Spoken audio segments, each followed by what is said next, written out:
All right, today we're headed out to the African savanna. We're going to meet an animal that honestly looks like it walked straight out of a legend. I'm talking about the sable antelope, a creature that's just the epitome of power and, well, regal beauty.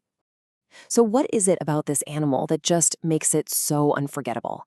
Well, it's this amazing combination, right? You've got this powerful, muscular build, really dramatic coloring, and, of course, those absolutely incredible horns. Let's really dive in and break it all down. Okay, so first things first, let's get properly introduced. The scientific name is Hippotragus niger, and that name is actually pretty cool. It translates roughly to black horse goats.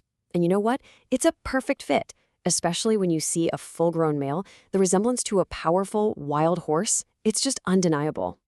Now, one of the first things you'll probably notice is how different the males and females look. It's really striking.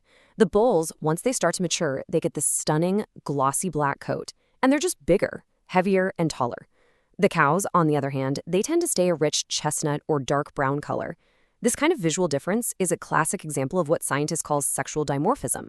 But even with those different coat colors, both the bulls and the cows share some absolutely gorgeous features.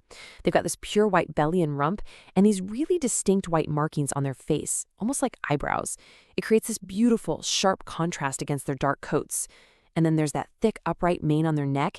It just gives them this incredibly powerful and, regal profile. All right, so we know what they look like, but where do they live? I mean, what kind of home does an animal this magnificent actually choose for itself out on those vast African plains? Well, it turns out they're pretty selective about their real estate. They don't just wander around anywhere. Nope, they prefer very specific spots that have that perfect mix. You know, medium to tall grasses for food and some scattered trees for a bit of cover. Oh, and a reliable source of water is a non-negotiable. It's absolutely essential, as they have to drink pretty much every other day. And when it comes to their diet, sables are what you'd call specialists. They're mostly grazers, but they are super picky, focusing on very specific kinds of grasses. But they're also really resourceful. They'll go for the nutrient-rich plants growing on termite mounds, and you'll often see them at natural salt licks, getting all those extra minerals they need. Okay, and check this out. This is where it gets really interesting. If the soil in their area is missing key minerals, say like phosphorus, they don't just give up. They've actually been seen chewing on old bones. It's this fascinating, super resourceful behavior that just shows how they'll find a way to get the nutrients they need to survive and thrive. So that's what they eat. But how do these majestic animals live together?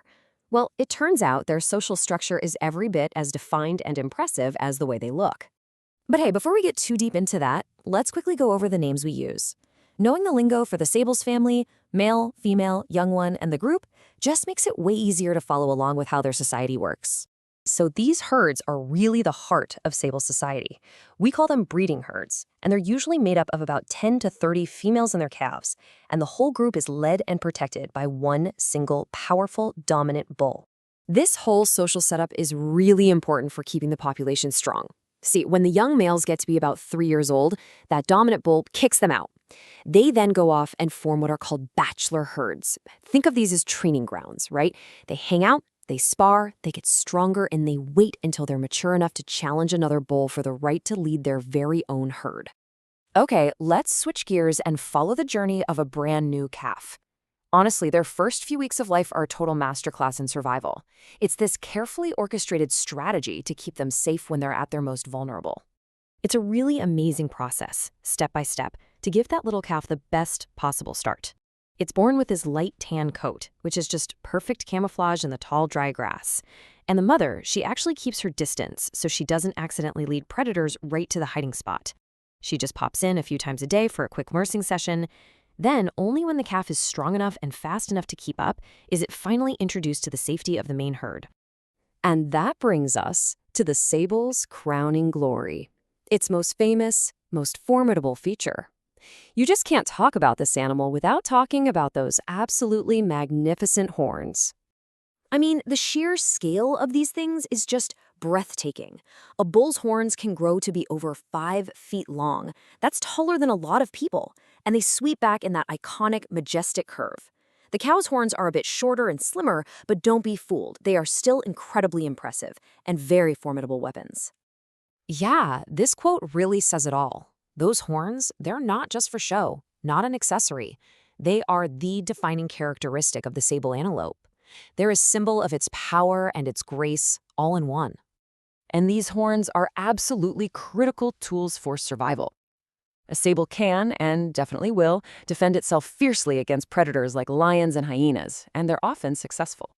For the bulls, those horns are also the key to their social status. They have these amazing ritualized fights where they actually drop to their knees to clash and push, all to figure out who's the strongest, who gets to lead a herd. So when you put it all together, right, the striking markings, that powerful build, and those magnificent horns, it is just hard not to be completely in awe.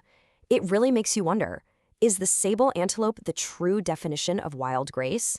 It's just this incredible embodiment of quiet strength and undeniable beauty on the African savanna.